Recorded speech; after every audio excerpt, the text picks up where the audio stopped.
Welcome to The Reins of Leadership, the podcast dedicated to helping you lead with presence and influence with trust. I'm your host, Miranda Smith, business leadership strategist, sharing actionable insights on mindset, EQ, and energy uniquely illuminated by wisdom gained alongside my equine partners.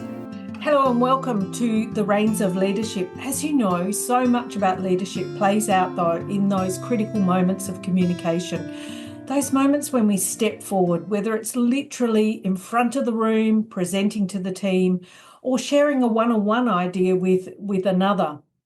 At that point, there's this distinct potential in the space, a chance to speak and to truly connect, to make an impact, and to genuinely make a presence with your words and your being.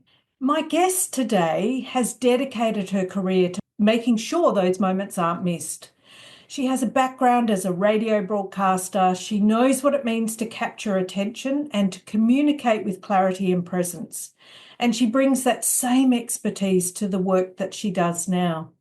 She is Carly Shorter, the founder of Communicate Powerfully and the creator of these amazing cards called Below the Surface. And that's the reason we're connecting today. These cards are a thought-provoking deck designed to spark deeper, more meaningful conversations in training rooms and learning environments. And this is exactly what drew me to Carly's work. Just how beautifully it aligns with the essence of what we explore here on this podcast with the wisdom of horses. It is about getting below that surface. And as you know, equines are masters of finding what lies beneath that surface. They respond to energy, to emotion, and intention. These cards are a way for us humans to access what's often unspoken, to the nuances, and to hold space for the truth and connection. There's so much richness here, and I know you're going to come away inspired from listening to amazing Carly.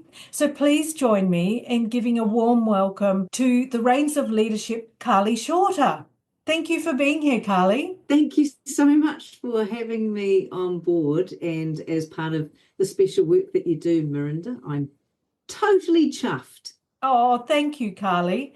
And I'm glad to connect across the Tasman because you're in New Zealand and I'm in WA, and I'm eager to dive in right now. Part of my excitement comes from when we first connected, and that was at an online meeting where we connected across the Tasman again. It was a group of facilitators, and you were the guest for the topic, and you brought an example of the amazing below the surface cards, which we all went into breakout rooms and sampled on one another.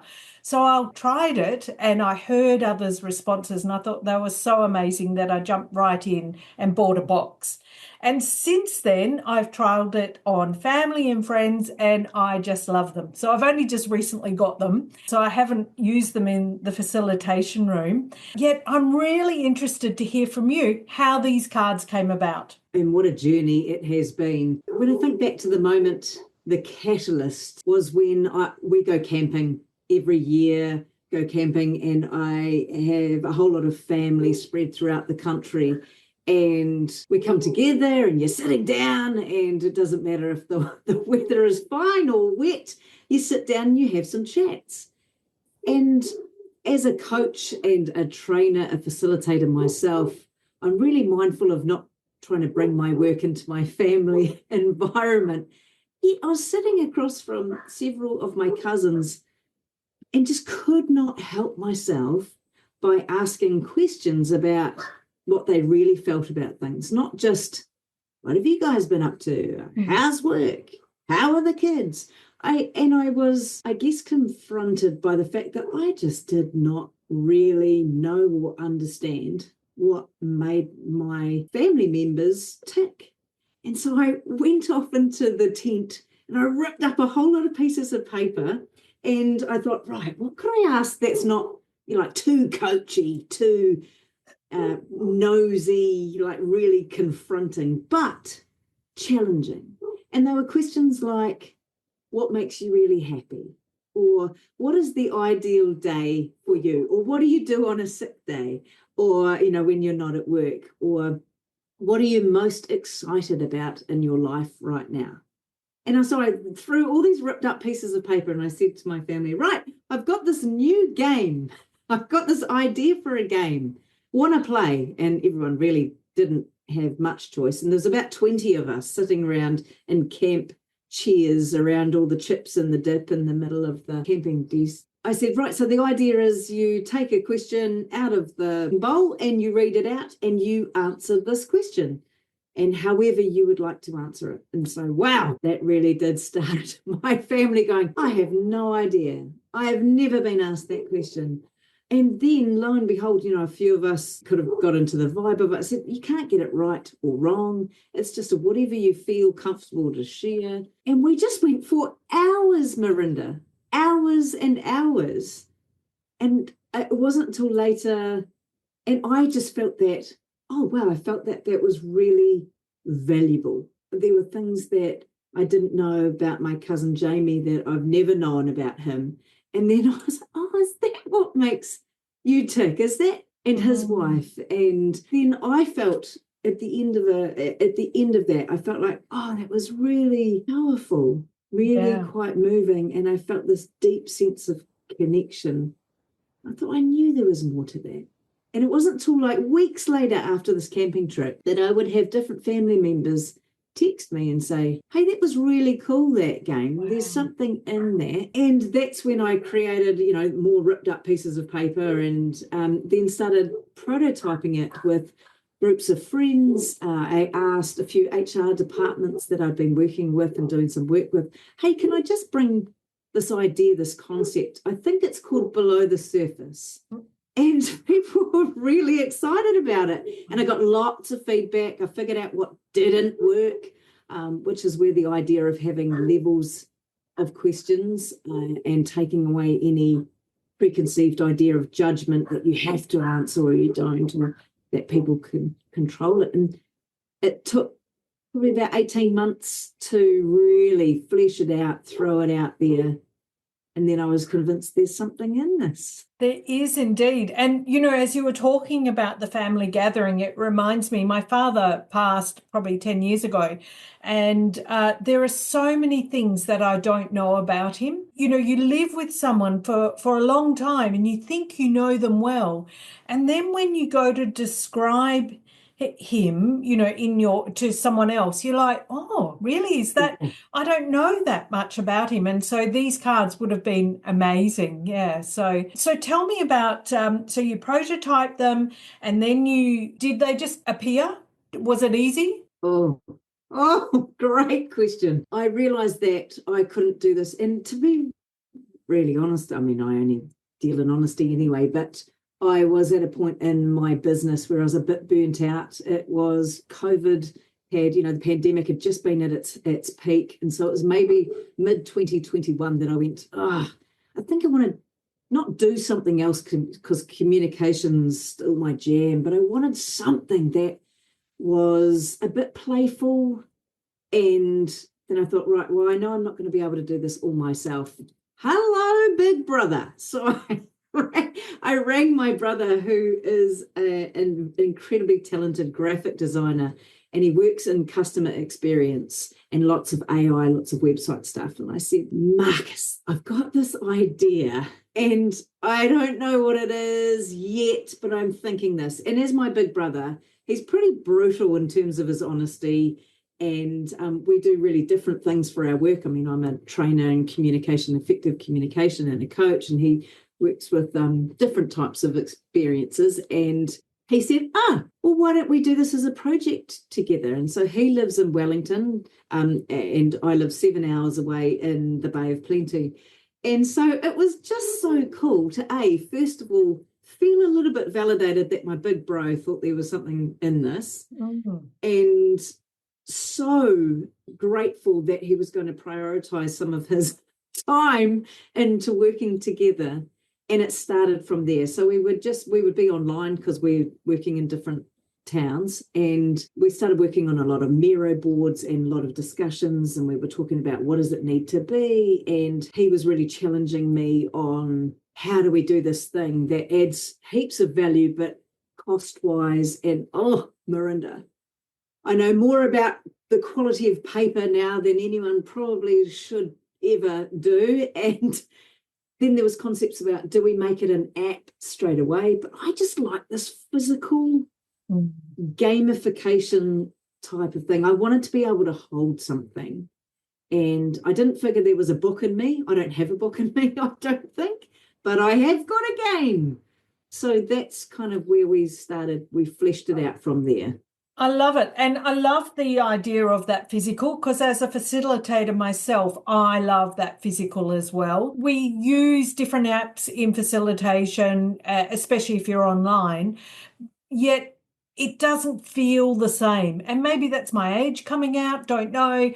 Yeah, Maybe I me love too. it. And I had young people in the room the other day when I was trialing it with family and friends, and they loved it. So, they didn't care that it wasn't an app or anything like that. So I love that. I want to go back to your business, your communication business, and because the equines are about the way we communicate. And so I'm really interested, and your business is called Communicate Powerfully. So what does that feel like when it's done well, and how do people shift towards that? If I reflect on what it feels like to communicate powerfully, because we're communicating all the time, whether we are using the spoken word, whether we are in person or not, we're communicating all the time with how we're listening, how we are being, how we show up. And yet, if we think about what is communicate powerfully, what does it actually mean? Or how does it feel? Is when you know that you've communicated in a way that your intention is clear and the other person, the receiver of your communication, is on the same page. So I'd say for me, that feels like there is a calm. There's like a real connection to self and that other person for that message to get through. And I feel like there's a confidence as well. When it comes to communicate powerfully, it's not about, and powerful is a fascinating word in itself, isn't it? It can be, because it can be, powerful as in aggressive, or powerful as in magnetic. And I love your word, the selection there of magnetic, because that to me is what powerful is. And if I had to choose another word, what I mean is the effective. So it's powerful in the way that it lands as intended and you get the outcomes that you're after. That to me just has this sense of purposeful, intentional, and connection. Beautiful. Because I work with my equines, I am thinking about an experience I had just yesterday in the paddock with my pony King. And I wasn't going to ride him, so I thought I'm just going to go up and just see where he is in his space and just check in with him. And so my intention was to communicate with him energetically. And that means with not words. And the only words that are often used when I'm around him and I am communicating in that way is well done, good boy. And so you'll hear those words, yet I am asking commands in my mind or maybe through my body language. And so I'm in this big paddock and I just ask him to back up. I ask him to move sideways. I ask him to go round me. And he was just doing it beautifully. And in that time, I've got a new puppy and the puppy runs up to me in the paddock and I'm like, I better pick him up. So I've got one hand holding the puppy and the other one, I'm just trying to gently guide King around me and just do what I'm asking. And he was so amazing. And we went both reins and he just did everything I asked. And it was purely through my mind and intention. And so no words apart from good boy, well done. Yeah. So going back to the leadership, what are some of the patterns that you see that where leaders don't communicate powerfully? Most people that I work with have a honest and true intention that they actually want action and they want things to work well for both parties. And where that breaks down is I think there is what leaders can find themselves a bit of a victim of is this blame game. And in their communication, it's that, oh, well, we've had these conversations. I've told you 3 times already, this is what needs to happen. But there's been a disconnection. First thing a leader will do is point that finger and not necessarily physically point the finger, but even verbally point the finger of blame of, well, you haven't done this. And that can even be in that tone of voice, right? So there's that real aggression that comes through, well, and that frustration or the irritation of, you said you were going to do this. And immediately that puts that other person into that victim or potentially that justifying or rationalizing, which means they get into a defensive mindset. And that's where that communication then becomes ineffective because it's breaking down. No one's getting their message through, and you're not going to convince somebody. So as leaders, if we can start to look at that, okay, so I'm noticing that awareness of, oh, wow, I'm feeling really frustrated because we have had this conversation 3 times before.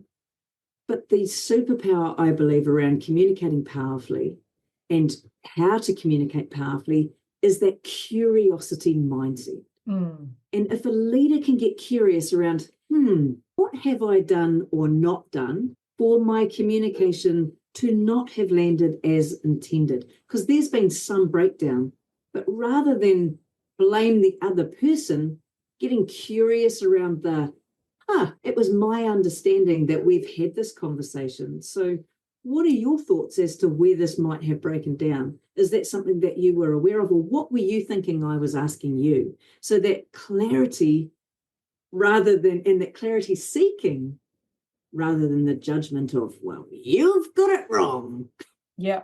And it totally changes the conversation, doesn't it? It because it's come back on yourself.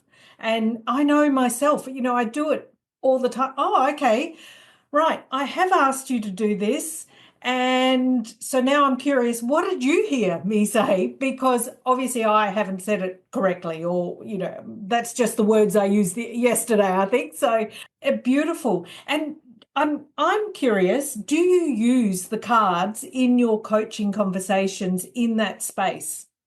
Yeah, I use the cards, I use below the surface as a way, mainly because as facilitators, we're trying to get people to get comfortable in a learning environment so that those barriers can come down, so that we can get to where we want to get to faster.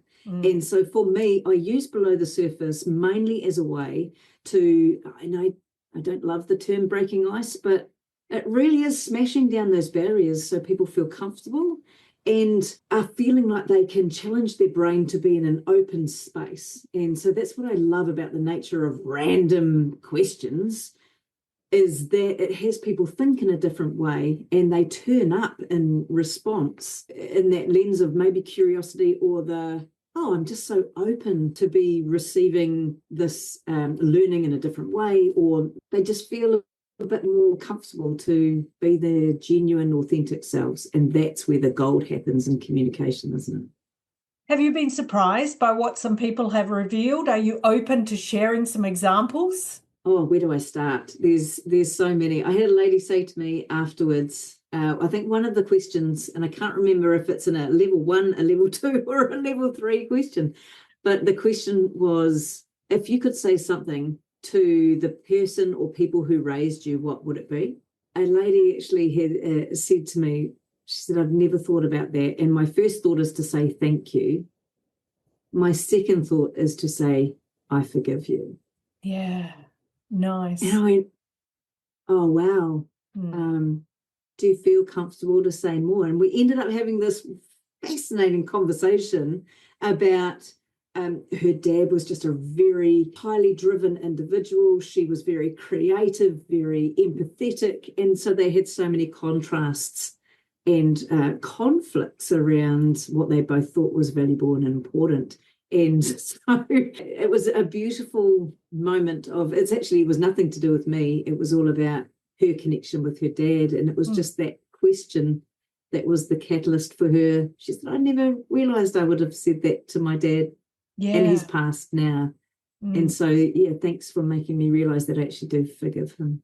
As we know as coaches, it's not always the first thing that comes out of your mouth that is the most important. It's the second thing or the third thing that comes out. And absolutely. I like that. For me as a coach, actually, if I'm honest, for me as a coach, when I was working with the cards or playing with family and friends, I wanted to go deeper because That's what I Yes. do. Yes. And then I'm going, no, rein it in, rein it in. Literally rein it in, Mirinda. Yeah, And it's like, that's our natural tendency, is that curiosity. And mm, and that's partly why I created them too, is so that it's not about getting through the box of questions. Like, that's not the intention.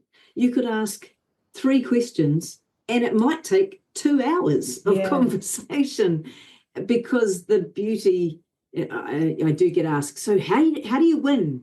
I said, well, if you're playing, you're winning, because the purpose of the game is to spark fascinating discussions, and wherever they may take you. And that's the powerful thing. Yeah, that's what I love about it. Yeah, nice. With horses, body language is really important. And you talked about the various aspects of communication. And so, where have you come across any experience of leadership presence and body language of, how does that impact people that you're coaching, you're working with, facilitating with? Oh, so much. And I was thinking about my own experience with horses, and how in those situations I've been potentially a little bit intimidated, not being very skilled around horses. And at that point, I wouldn't have known anything about equine coaching, but I can now see the power of being reflected in this beautiful, majestic animal, what you're bringing. Like that, just would love to have that experience again, and might just have to do that Yeah. to get in touch with my own. But body language is huge, isn't it? Like, we know that's the loudest part of how we are communicating. And with leaders, I think the most powerful thing is when body language, how you are being, and your non-verbal communication matches the tone of voice that you're using to support that. And when a leader is totally aligned and wholeheartedly believes what they're thinking, how they're feeling, it shows up in their body language. And I can look around a room, certainly when I've been coaching someone in that space around leadership and impact at the front of the room. When they believe it, people just feel it. People feel it. They feel there is this belief that happens for your audience of one or many when you've got that alignment. And yet, when you're thinking something different to what you were saying, it will shine through in your communication, your body language, as a disconnect. And something, when you can look around a room and something just is off. Either they don't believe what you're saying, or they're like, who's this guy? Like, there's just credibility gets questioned, and there is a disconnect. So it's incredibly powerful. Yeah, you've said some amazing things there. It's that congruence that makes it powerful, and then that disconnect where people go, something's off, and yet they can't put their finger on what it is, yet they know energetically that something is not. So when you are congruent, you're building that psychological safety. When there is that disconnect, that you're not congruent with all your messages, then it erodes that trust. And it's interesting that you reflected on your experience with the horses at the beginning of the conversation. I don't anymore. I used to have big horses. They very big, imposing horses. And so when I'd have teams and individuals come to my place to work with them in that way, they were often just totally, scared, terrified of the horse, which is normal, and I accept that. And so I'd get them to work from the other side of the fence with the horse, and just to build up that confidence.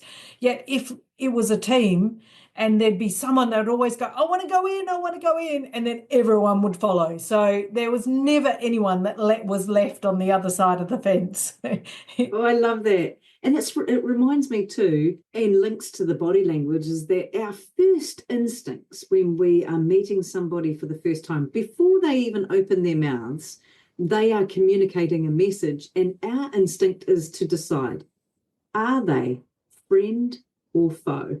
And that's the same thing with a horse, isn't it? Like that, Yeah. it is.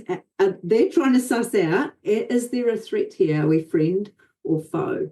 And I think that's, if we go strip it right on back, before you, as a leader, before you are wanting to send a message to anybody in a room, whether it's one, whether it's many, whoever, is that real sincere check-in. Am I a friend or am I coming across as foe? Yeah. And if we could just self-check ourselves on that, then I think we'd come a long way towards trying to build connection if we just realise, actually, you say you're a friend, but you're coming across all staunch, stiff, and your words are trying to encourage and motivate.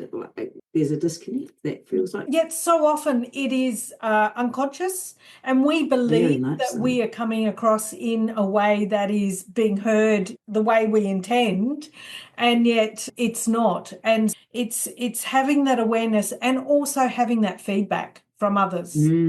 Very much so. And if you don't feel like you can get honest feedback from somebody, then get yourself recorded. Get yourself recorded on a phone and see for yourself what your audience is saying. Yes, that's a great tip. That it's one of the things that I've done when I've been facilitating. I get people to go out and break out and record themselves on a phone and then listen back to it with the intent of, I want to know how many filler words are in there, but also, what's the energy like? Is it like, and sometimes you hear, hello, this is, and it's really dull and flat, and it's very interesting. Yes.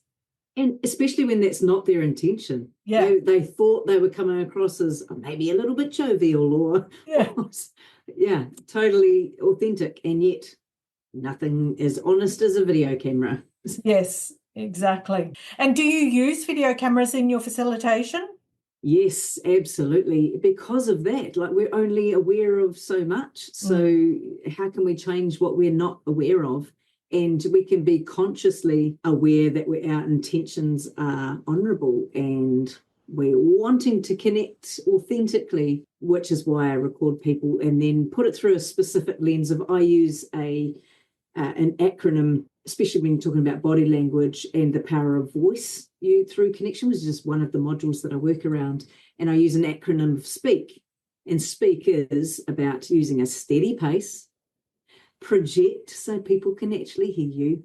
Funny you said it. You said it just before, Marinda. Energy and enthusiasm, aware of body language, and then our K is know your words, because those filler words, even though they are socially acceptable, it's a way of us, to a degree, it's a way of us connecting with people.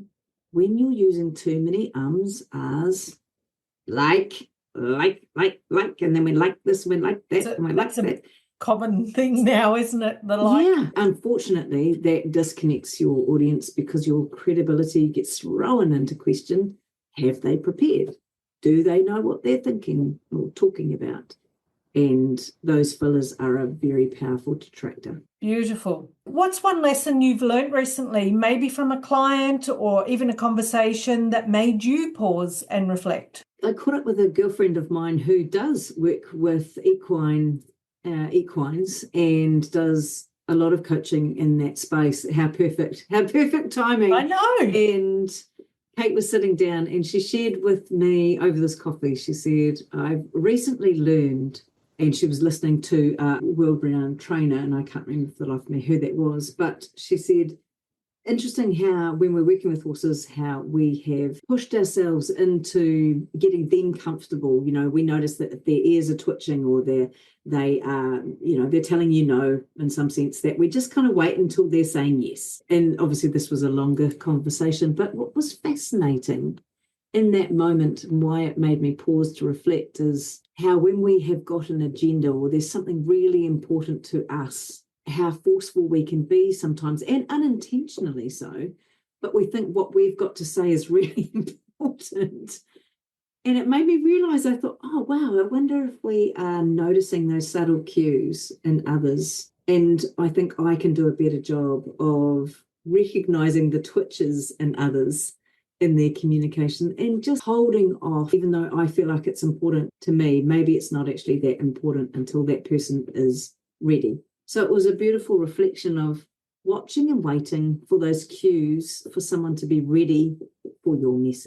Love And it. sometimes we get it right and sometimes we don't. I know. And I often say, we're in this messy middle where, it's life and it's a trial, it's an experiment, what we're doing. I love that. I love that connection and what you were sharing there. And you are so right as humans. And you don't have to be a leader, although we are all leaders at some point in our life. We move from being a leader to a supporter to an individual doing their own path. And oftentimes we're so excited about our own message that we just go hell for leather into it and don't stop and pause to see what the other person is doing. And especially when it's advice, right? Marinda, we love the whole advice thing, and yet do we take on someone else's advice? Yeah. And if you're not in a position or a place or an energy space to take on someone's advice, actually maybe it would be more useful just to listen, ask a powerful question instead, listen rather than, I know what you should do. Yeah. I've done this, blah, blah, blah. It's actually maybe not the moment. That's an interesting reflection. And I am often curious about why people feel compelled to give advice. I think genuinely, I think it comes from for most of us, it comes from a honourable place of, I really just want to help and support you. Yeah. And if I can see you're in pain and I'm uncomfortable with your pain, then if I can get you out of pain, I will do anything that I can to offer advice. And yet, advice, how often, I love Michael Bungay Stania's work, if you're familiar with the coaching habit of the taming your advice monster. And man, as soon as we realize they're not going to listen to our advice anyway unless they feel it's in some way their idea, that I think that's the power of questions. And when someone's really stuck or they ask, then go for it. But if you can ask a powerful question that starts with what or how, then I think you get far more buy-in and you're actually helping that person a whole lot more than I know what you should do.